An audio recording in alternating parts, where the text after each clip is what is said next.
C'est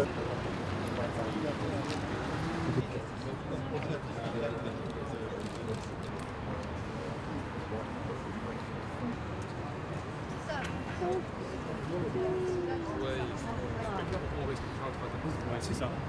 Alors pour vous expliquer un petit peu la... Moi, je me suis dit s'il fallait, je vais pas vous envoyer 70 photos pour me interview, c'est pas que aussi en général.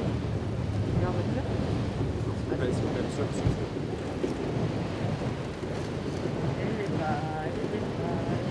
pas du tout.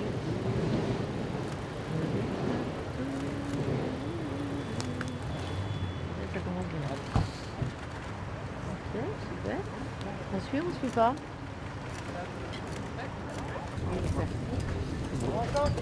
Vous restez derrière, madame. Madame, il ne faut pas passer là. Rien.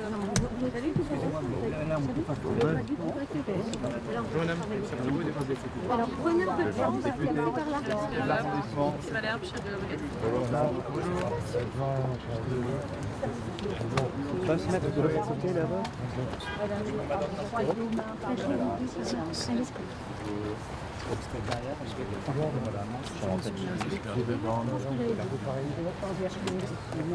L'arrondissement.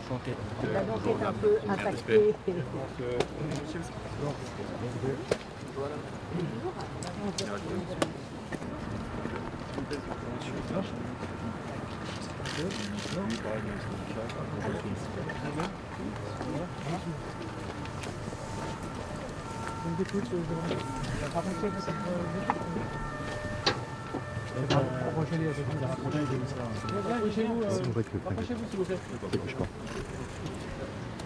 Comme je disais, pour la brigade fluviale seulement, on aura 14 bateaux d'engagement, 6 bateaux de transport de côté d'intervention. Nous allons intervenir depuis la Seine sur les bords, pour ne pas avoir que des 300 intervenants s'il y avait un événement sur les bords. Ensuite, 4 bateaux en émission habituelle, sécurisation, intervention, secours, etc. 2 bateaux pour la réalisation, un bateau. Et un dernier bateau.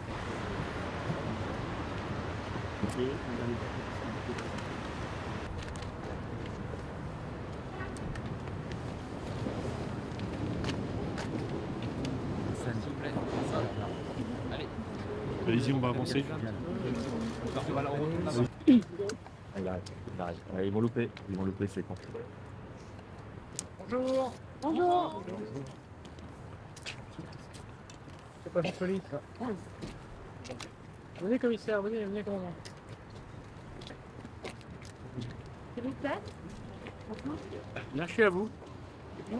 Avez-vous des questions? Oui, monsieur le ministre, par rapport à votre feuille de route détaillée chez le porteur de la presse judiciaire, vous parlez des gens qui vont évoluer au sein de la zone rouge.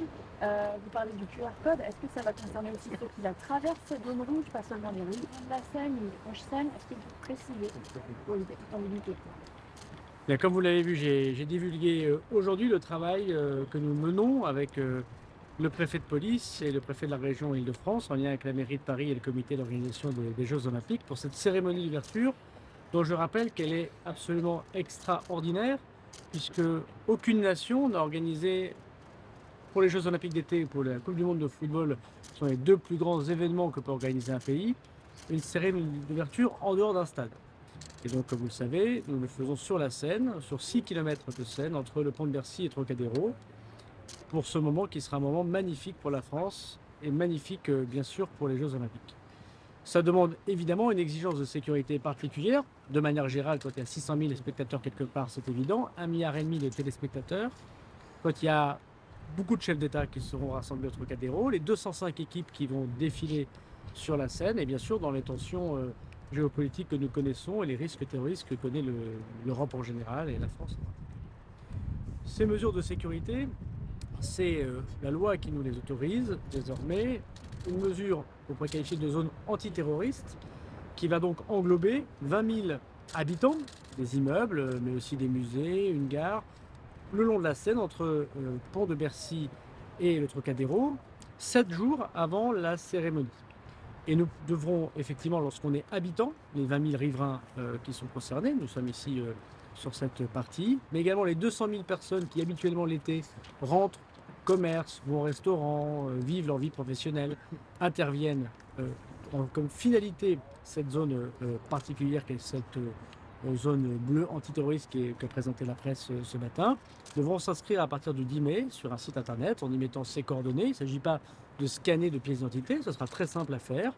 Et puis le préfet de police, la semaine prochaine, avec la maire de Paris et le comité d'organisation des Jeux Olympiques, précisera les exceptions, les ayants droit, parce qu'évidemment, il y a des médecins, des pompiers, des urgentistes, des personnes qui vont venir dépanner un certain nombre de choses, bien sûr, dans cette zone. Mais il faudra avoir son QR code pour tous les riverains.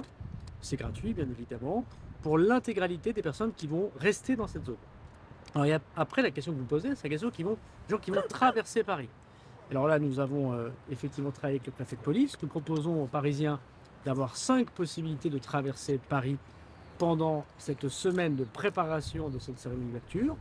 Un pont piéton, la passerelle Saint-Gor, et 4 ponts à la fois piétons et automobiles. Là, il ne faudra pas s'enregistrer. On pourra traverser Paris sans s'enregistrer, bien évidemment, jusqu'à 13 h le jour de la cérémonie, où là, on arrêtera la circulation des personnes. Il y aura des cordons de policiers et de gendarmes qui permettront de traverser Paris. Et si le piéton ou l'automobile veut rentrer, par exemple, quai de la Corse, sur une île de la Cité ou l'île Saint-Louis ou sur les rivages de la Seine qui sont concernés par le périmètre terroriste, là, il faudra avoir son QR code. Donc, pour traverser Paris de nord au sud, on n'aura pas besoin de s'inscrire. Pour être riverain, pour louer un appartement sur une plateforme internet ou pour aller au restaurant, ou aller au musée du Louvre, il faudra s'inscrire sur le site internet que le 10 mai la préfecture de police va mettre en ligne. Est-ce qu'il a un nom déjà sur ce site? Le préfet de police aura l'occasion de montrer la créativité des services du ministère de l'Intérieur la semaine prochaine. Est-ce que toutes les personnes qui vont s'inscrire vont être ciblées sur ce site? Les personnes qui sont dangereuses, qui sont par exemple fichées comme fichier S, par exemple, ou dont les partenaires étrangers nous diraient qu'ils pourraient passer à une attaque terroriste, ne seront pas autorisés à rentrer sur ce périmètre. Et je rappelle que vous ne donnez pas votre pièce d'identité quand vous vous inscrivez sur le site, mais vous devez présenter votre pièce d'identité lorsque vous vous présentez sur le site. Et les policiers et les gendarmes, évidemment, peuvent consulter leur propre fichier pour dire que ces personnes ne rentrent pas. Personne ne comprendrait que le ministre de l'Intérieur laisse rentrer sur ce périmètre quelqu'un qui serait fiché S, qui louerait un appartement sur Airbnb, sur l'île de la Cité, et qui pourrait intervenir pendant cette cérémonie d'ouverture. Donc nous interdirons, évidemment, à des personnes qui pourraient être pour nous soupçonnées de radicalisation, par exemple, de rentrer dans ce périmètre. Évidemment, toutes les décisions prises par l'autorité administrative, par le policier, par le gendarme, sont susceptibles de recours. Et le magistrat sera là pour trancher le litige. Donc elles seront autant criblées que les personnes accréditées au JO. Je pense que vous avez répondu à la question. En parlant de la cérémonie, la présidente des Républicains, Éric Ciotti, dit que c'est une cérémonie grosse prise de risque, que toutes les forces seront concentrées à Paris, que c'est le souhait, je pense, terme narcissique du président de la République. Alors, moi, je regrette qu'on fasse de la politique sur tout et n'importe quoi. Je regrette de faire de la politique sur le manque de fierté, sur les Jeux Olympiques. Je pense qu'il ne faut pas faire la politique des grincheux. La politique des grincheux, laissons ça aux gens qui dénigrent la France. Quand on est patriote, quand on aime la police, la gendarmerie, les sapeurs-pompiers, les préfets, on a envie de démontrer qu'ils sont les meilleurs des services de renseignement du monde, les meilleurs policiers et gendarmes du monde. Et ils sont très motivés, les policiers, les gendarmes, les sapeurs-pompiers, les militaires de la SPP, le préfet de police, les agents de la préfecture, et ils y travaillent ardemment. Donc il ne faut pas tirer dans le dos des fonctionnaires, il faut au contraire les soutenir. Encore une fois, ce sera un moment magnifique pour la France. Je rappelle qu'aujourd'hui, ni l'équipe iranienne, ni l'équipe israélienne, ni l'équipe américaine ne font part de leurs réserves. Encore moins le CIO, qui se satisfait chaque jour. Ce préfet de police en est témoin du sérieux avec lequel la France prépare cette cérémonie d'ouverture. Il est évident voilà, on aimerait que tout le monde soutienne l'équipe de France de la police et de la gendarmerie dans cette réalisation magnifique. Et ça ne changera rien aux choix politiques électoraux pour la prochaine élection présidentielle. Ce sera un moment magnifique et je pense qu'il faut tous qu'on les soutienne. Donc arrêtons la politique des grincheux. Le sport, ce n'est pas un endroit pour faire de la politique. Soutenons les policiers et les gendarmes, ne leur tirons pas dans le dos. Alors, quel sera le rôle de la brigade Fouillac sur l'eau? Quel sera le dispositif pour sécuriser sur l'eau et sous l'eau également? Alors il y a un dispositif évidemment très important en 3 dimensions. Il y a un dispositif sur terre, on l'a détaillé avec 45 000 policiers et gendarmes qui vont sécuriser ces 600 000 spectateurs. Il y a un dispositif sous terre, parce que Paris c'est aussi des catacombes, des réseaux, des caves, des métros, des RER. Donc il est évident que l'étanchéité extérieure sur la voie publique, elle sera évidemment en sous-sol. Alors on ne peut pas vous amener dans les catacombes, mais sachez que c'est un très gros travail que font les services de police. Et le périmètre antiterroriste s'applique évidemment au sous-sol. Donc il n'y aura pas de possibilité de communiquer par câble. C'est-à-dire pour ça que dans le périmètre de découpage des immeubles proposés par le préfet de police, on y englobe également les réseaux souterrains. Et puis il y a un périmètre qui est en l'air, si j'ose dire, puisque tous les points hauts seront gardés, notamment par les forces spécialisées. Il y aura 650 membres du GIGN, du RAID et de la BRI qui seront mobilisés. C'est la première fois qu'il y aura autant de forces spécialisées mobilisées. 2 hélicoptères avec des tireurs d'élite qui vont regarder ces points hauts et des drones qui vont surveiller l'intégralité des immeubles. Donc, quand bien même quelqu'un serait rentré sur ce périmètre des semaines avant, aurait échappé à tous nos services de renseignement et aurait échappé aux policiers qui font les contrôles, il est évident que les moyens sont mis pour qu'on empêche des personnes de passer à l'acte. Je rappelle qu'il y aura des militaires du GIGN dans chacun des bateaux qui accompagnera d'ailleurs les équipes, bien sûr. Et alors, il y a la brigade fluviale, parce que cette dimension physique à terre, elle est complétée par la Seine, et donc il y a 35 bateaux qui sont mobilisés, donc la moitié de la brigade fluviale, et je remercie la préfecture de police et les policiers de la brigade fluviale qui travaillent d'habitude, qui travaillent déjà pour protéger les Parisiens et les touristes sur la Seine. Ils seront là à la fois pour des raisons d'intervention, s'il se passait quelque chose sur les quais de la Seine, bien sûr, mais aussi pour des moyens de secours. Quelqu'un peut tomber à l'eau, même si bien tout sera fait pour empêcher de le faire. Le préfet est en train de valider en ce moment le dépôt du dossier d'urbanisme sur les quais de la Seine. Donc la brigade fluviale, qui aujourd'hui a plus d'une centaine de policiers, sera tout à fait capable, avec le nouveau bateau d'ailleurs fourni, d'intervenir très rapidement, en quelques dizaines de secondes, parce qu'on aura évidemment organisé en patrouille de voie publique, et les répétitions, il y en a déjà une pendant nature, se feront dans les prochaines semaines. La brigade fluviale aura l'occasion de montrer encore une fois son efficacité. Il y a des menaces qui passent sur le quart de finale de la Ligue des Champions. Quelle est votre réaction? Est-ce que ça vous inquiète aussi pour la cérémonie d'ouverture? Est-ce que le dispositif va être renforcé? Alors, il y a des menaces de l'État islamique qui concernent le monde entier. Je rappelle les attentats à Moscou ou en Iran très récemment, qui concernent l'Europe et qui concernent la France en particulier. Je rappelle que depuis le début de l'année, nous avons déjoué 2 attentats et que nous avons interpellé 5 individus dans 3 affaires différentes depuis 15 jours. Donc la France entière, les lieux d'église, les synagogues, les endroits LGBT, les lieux où il y a beaucoup de monde touristiquement parlant, le sport, ça a été dit effectivement par des revendications d'État islamique, les lieux de culture, les concerts, sont tous des cibles terroristes. Donc je pense qu'il ne faut pas non plus sombrer dans ce qu'essaie de faire la propagande terroriste, c'est-à-dire essayer de semer la peur, la terreur partout. Nous avons une alerte terroriste qui est extrêmement forte, je ne cesse de le dire depuis 4 ans, et nous mettons tous les moyens pour empêcher, bien sûr, ces passages à l'acte par 74 attentats qui ont été déjoués.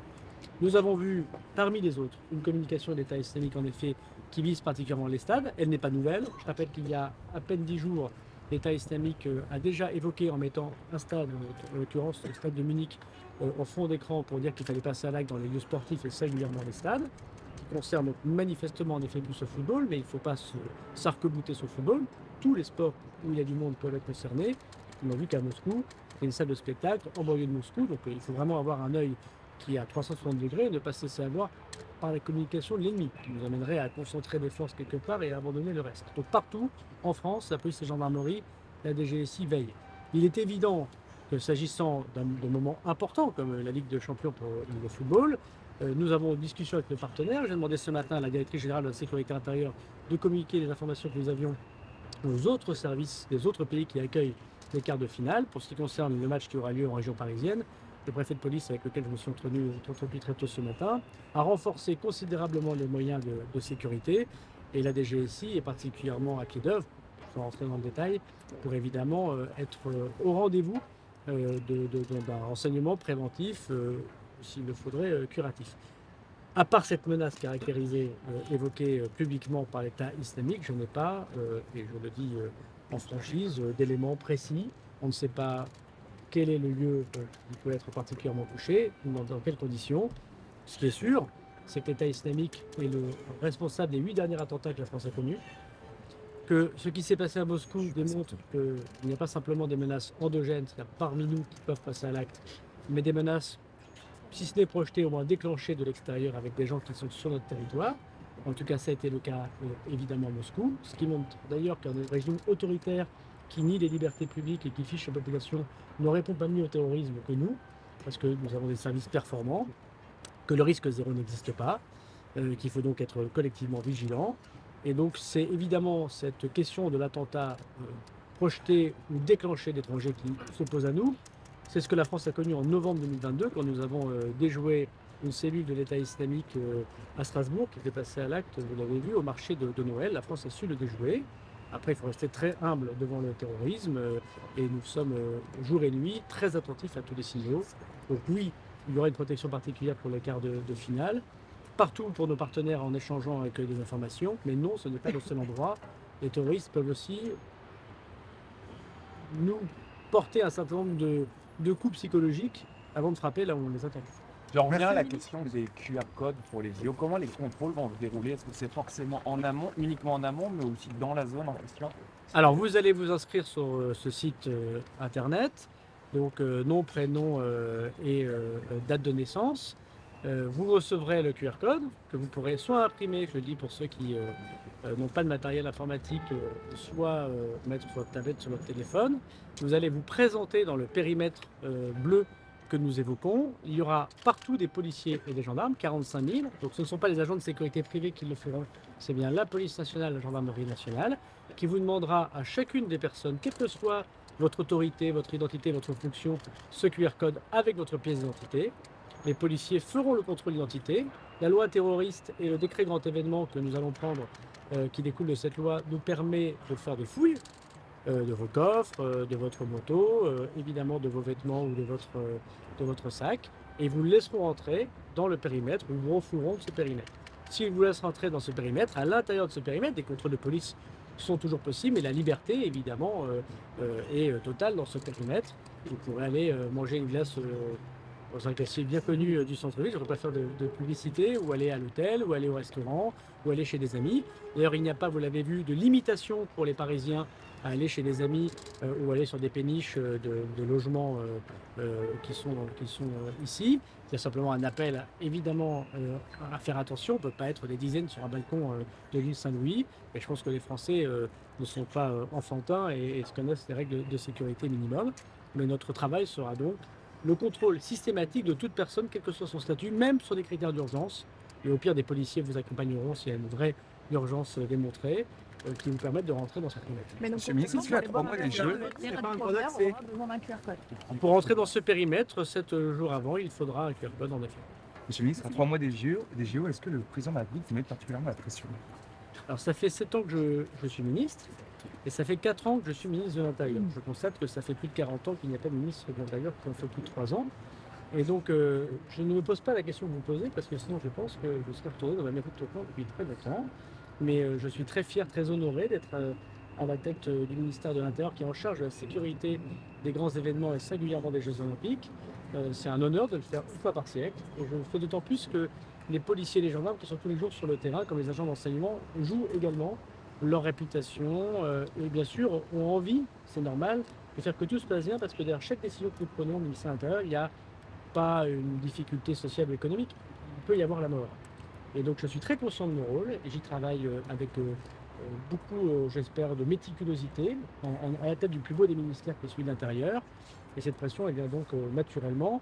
J'ai la chance de travailler avec un président de la République qui me fait une grande confiance depuis 4 ans pour mener ce combat contre le terrorisme, et je crois avec un certain succès, grâce notamment au courage des policiers et des gendarmes. Et techniquement, est-ce qu'on peut remplacer un ministre de l'Intérieur à 3 mois des Jeux? Je ne suis pas propriétaire de ma charge et chaque pas doit être un but, comme disait le président Chirac, donc chaque jour est une victoire. Un policier a annoncé son ralliement au RN pour les européennes. Quelle est votre réaction? Je n'ai pas de réaction particulière. Il a été évidemment en sortie des effectifs des commissaires de police. J'ai vu d'ailleurs qu'il y avait un syndicat majoritaire des commissaires de police auquel il n'appartenait pas, qui a fait un communiqué rappelant, eux, leur valeur, l'attachement aux valeurs de la République. Je n'ai pas mieux à dire que ce syndicat. Juste une précision de la vente à la sauvette au pied de la Tour Eiffel qui est promise par le Je laisserai le préfet de police en dire un mot plus détaillé s'il le souhaite. Je constate que les confrères du Parisien ont constaté que c'était désormais impossible de travailler quand on est commandeur à la sauvette, et je m'en félicite. On comprend que le QR code il va être obligatoire pour cette zone, donc même si on veut aller chez des proches, il va falloir le générer. Est-ce que si on achète par exemple un billet pour un musée, il va falloir aussi le QR code doublonner l'autorisation? Le préfet de police va détailler pour un certain nombre d'ayants droit dans cette zone pour faciliter la vie de tout le monde. C'est notamment les gens qui voient les gares d'Austerlitz. Je rappelle que le jour de la cérémonie d'ouverture, Il y a plus d'1 million de Franciliens qui prennent les gares d'Île-de-France parce que c'est la journée entre les juilletistes et les Haussiens pour partir en vacances. Donc la gare de Saint-Rémy va être particulièrement mobilisée. Le travail a été fait avec la SNCF et le ministère des Transports. Le préfet de police détaillera les modalités pour ne pas embêter les voyageurs qui vont aller gare de Saint-Rémy prendre leur train. C'est également valable pour les musées du Louvre, du musée d'Orsay, de l'Institut du monde arabe. On oublie peut-être un quatrième, le Quai Branly. Merci monsieur le député. Là aussi, l'idée, c'est pas d'embêter les spectateurs qui veulent venir dans le musée, qui serait un peu absurde d'interdire pendant le fait qu'il y aura 12 millions de visiteurs nouveaux sur le sol parisien et en tout cas sur le sol français. Donc le préfet de police détaillera pour que des bulles existent afin que les spectateurs ou les voyageurs puissent prendre les réseaux de transport ou aller au musée sans pouvoir entrer dans une norme informatique qui serait un petit peu absurde. Voilà, donc le préfet de police aura l'occasion de rentrer carte à l'appui, détail à l'appui, et on travaille avec les opérateurs culturels notamment pour que les musées soient ouverts sans avoir les mêmes obligations qu'ailleurs. Mais donc vous confirmez que l'on peut traverser cette zone en s'enregistrant mais sans nécessairement avoir besoin du QR code pour s'arrêter. Vous n'avez pas besoin de vous enregistrer sur le site internet et d'avoir un QR code pour traverser Paris. Vous en aurez besoin pour rentrer dans ce périmètre. Donc les personnes qui à pied voudront prendre la passerelle Léopold Sédar Senghor pour traverser la Seine n'auront pas besoin d'avoir un QR code. Les personnes qui voudront aller voir un ami sur l'île Saint-Louis auront besoin d'un QR code. Donc pour traverser Paris, pas de QR code. Pour rentrer dans le périmètre antiterroriste, un QR code. Merci beaucoup. Merci. Suivez la conférence de presse du préfet de police. C'est quand la conférence de presse, monsieur ? Julien.